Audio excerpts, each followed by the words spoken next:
First demand is to end forced conversions. Second demand is that the places that non-Muslims, that the minorities have given to the city, the schools, the college, they should be acknowledged and preserved. And some of them should be given back to them that have been taken over. Third, safety and security and guarding places of worship of non-Muslims. These are the three basic demands, and of course security of life and equality. 11 अगस्त 2025 कराची की सड़कों पर वो नारे गूंजे जो पाकिस्तान की सत्ता को हिला देने चाहिए थे। बराबरी का हक दो, झूठे मुकदमे बंद करो, जबरन धर्मांतरण रोको। लेकिन सवाल है, क्या कोई सुन रहा है, या ये पुकार सिर्फ कैमरे के सामने बोलकर और फिर अगले साल भूल जाने का रिवाज सा बन गई है? वैसे डिस्क्रिमिनेशन का ये जहर अब इंडिया में भी घुलता जा रहा है।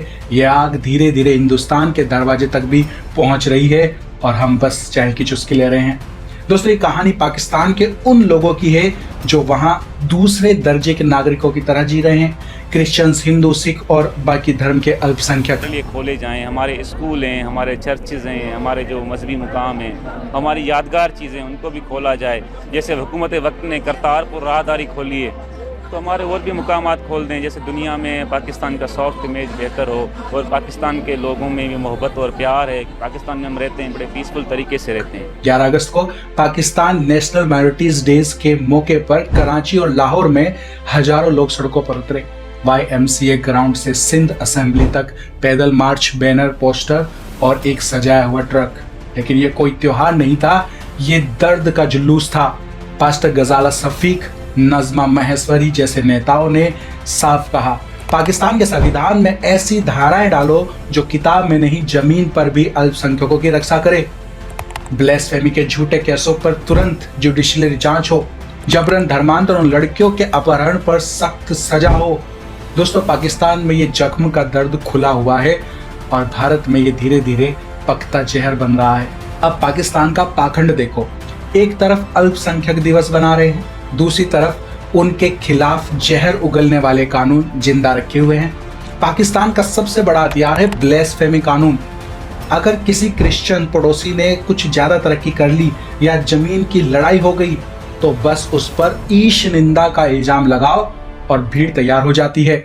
2023 में जारनवाला में 26 चर्च जला दिए गए। 2024 में सरगोधा में लाजर मसीह को पीट पीट कर मार दिया गया। क्या केस हुआ? हाँ, पुलिस आई, फोटो खिंचवाने के लिए आई थी, लेकिन इंसाफ वो अभी अल्लाह के हवाले है। अब भारत में यहाँ पर ब्लेसफेमी कानून नहीं है, लेकिन एंटी कन्वर्जन लॉ है जो कई राज्यों में हथियार की तरह इस्तेमाल किया जा रहा है। मध्य प्रदेश, उत्तर प्रदेश, छत्तीसगढ़, अगर किसी क्रिश्चियन ने किसी को प्रार्थना सभा में बुला लिया तो उस पर जबरन धर्मांतरण का केस लगाया जा सकता है। पाकिस्तान में इल्जाम ईश निंदा का, भारत में धर्मांतरण का, लेकिन मकसद एक है, अल्पसंख्यकों को डराना और उनके विश्वास के प्रचार को रोकना। अब आते हैं उस जख्म पर जिसके बारे में पाकिस्तान में बात करने की कोई हिम्मत नहीं करता, फोर्स्ड कन्वर्जन। हर साल सैकड़ों नाबालिग क्रिश्चियंस और हिंदू लड़कियां उठाई जाती हैं, शादी के नाम पर इस्लाम कबूल कराया जाता है और फिर कोर्ट में कहा जाता है कि बेटी ने अपनी मर्जी से किया है। असलियत क्या है? लड़की के बाप को जान से मारने की धमकी, मां को गालियां देना और पूरी बस्ती को डराया जाना। एनजीओ रिपोर्ट कहती है हर साल 1000 से ज्यादा ऐसे केस होते हैं, लेकिन अदालत में पहुंचते पहुंचते गवाही गायब हो जाती है। भारत में तस्वीर कुछ उल्टी है। यहाँ जबरन धर्मांतरण का इल्जाम लगाकर प्रार्थना सभाएं तोड़ी जाती हैं। झारखंड में 2024 में एक चर्च में 20 लोग गिरफ्तार हुए। इल्जाम था दलितों को फुसलाकर क्रिश्चियन बना रहे हैं। दोनों देशों में कहानी का रूप अलग है, लेकिन कंट्रोल का खेल एक जैसा है, बहुसंख्यकों को खुश करना और अल्पसंख्यकों को चुप कराना। जरा सोचिए, क्रिश्चियंस पाकिस्तान की आबादी में 2% से भी कम है, लेकिन नगर निगम की सफाई कर्मचारियों में 80% हिस्सा इन्हीं का है। ये कोई इत्तेफाक नहीं है, ये इंस्टीट्यूशनल डिस्क्रिमिनेशन है। माइनॉरिटीज ओनली लिखी भर्तियां, मतलब अगर तुम अल्पसंख्यक हो तो झाड़ू पकड़ लो, वरना घर बैठो। बच्चे अच्छे कॉलेज जाएं ये भी मुश्किल है, क्योंकि एडमिशन में नाम पढ़ते ही पता चल जाता है ये मसीह है। और राजनीति, पाकिस्तान में अलग मतदाता सूची और रिजर्व सीट का खेल चलता है, सुनने में बड़ा अच्छा लगता है, लेकिन हकीकत यह है कि अल्पसंख्यक नेता जनता से नहीं पार्टी के हुक्म से बनते हैं। मतलब तुम्हारी आवाज, तुम्हारे वोट किसी काम के नहीं है, बस दिखावे के लिए हैं। देखो, पाकिस्तान हर साल 11 अगस्त को मंच सजाता है, फोटो खिंचवाता है और फिर अल्पसंख्यकों को उनके हाल पर छोड़ देता है। ये वही है जो बाइबल में लिखा है, मत्ती अध्याय 15 उसके 8 में। वे अपने होठों से तो मेरा आदर करते हैं, पर उनका मन मुझसे दूर है। पाकिस्तान या हिंदुस्तान या दुनिया के किसी भी मुसलमान से पूछ लो ईसा मसीह कौन है, कहेंगे हमारे नबी हैं, हम उनका बहुत आदर करते हैं, लेकिन उसी नबी की तालीम को रिजेक्ट करेंगे और उनके लोगों को सताएंगे। आज पाकिस्तान में जो हो रहा है वो सिर्फ राजनीति नहीं है, ये एक आत्मिक युद्ध है, क्योंकि जब इंसान दूसरे इंसान को उसके धर्म विश्वास की वजह से कुचलने लगे तो समझ लो न्याय का दीपक बुझ चुका है। दोस्तों, ये वीडियो सिर्फ पाकिस्तान के मसीहों की कहानी नहीं है, ये सबके लिए चेतावनी है। पाकिस्तान की हालत देखकर ये मत सोचो कि हम सुरक्षित हैं। आज अगर भारत में किसी को भीड़ मार सकती है सिर्फ ये कहकर कि वो अलग धर्म का है, तो कल वही सिस्टम बाकी सब पर भी लागू हो सकता है। जब नफरत कानून से ज्यादा ताकतवर हो जाए तो चाहे पाकिस्तान हो या भारत, इंसाफ कब्र में सो जाता है। इसलिए मुद्दा सिर्फ पड़ोसी देश का नहीं, हमारा भी है। जैसे जैसे हम अंतिम दिनों के करीब जाएंगे ये सताव और भी बढ़ते जाएंगे। लेकिन मत्ती अध्याय 5 उसका 10 से 12 कहता है, धन्य हैं वे जो धर्म के कारण सताए जाते हैं, क्योंकि स्वर्ग का राज्य उन्हीं का है। जब लोग तुम्हारा अपमान करें, तुम्हें सताएं और तरह तरह की बुरी बातें कहें, तो आनंदित और मग्न हो, क्योंकि स्वर्ग में तुम्हारा प्रतिफल बड़ा है। यीशु हमें हिम्मत देते हैं। सताव का मतलब ये नहीं कि परमेश्वर ने हमें छोड़ दिया है, बल्कि ये तुम्हारे विश्वास की गवाही है।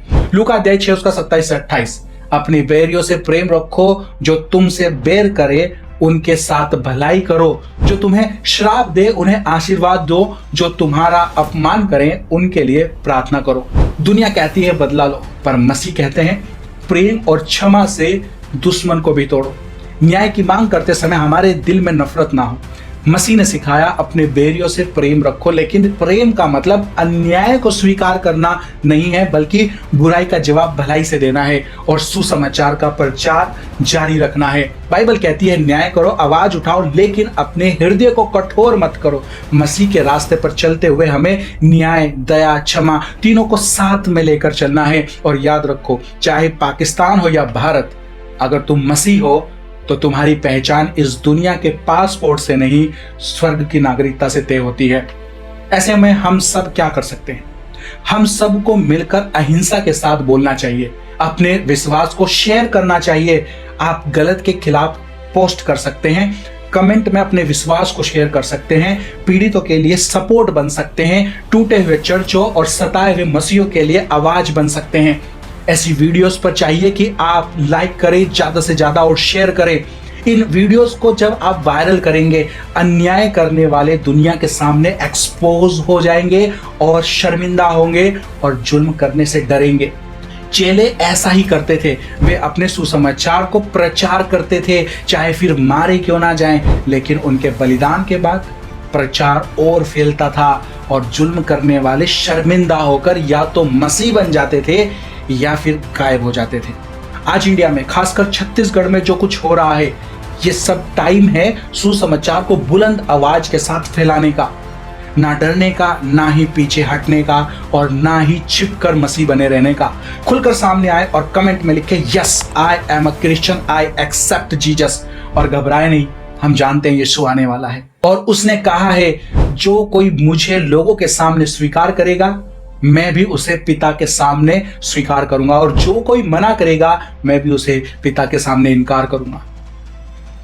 जितने भी मसीह, सीक्रेट मसीह बने हुए हैं, याद रखना, अगर इनकार करते रहे तो तुम्हें भी पिता के सामने इनकार कर दिया जाएगा। ये वीडियो अगर आपको अच्छी लगी है तो इसे लाइक और शेयर जरूर से करें और चैनल को सब्सक्राइब करना ना भूलें। चलिए फिर मिलते हैं हमारी नेक्स्ट वीडियो में, तब तक के लिए थैंक यू। मैं God bless you and your family. Stay tuned, stay blessed.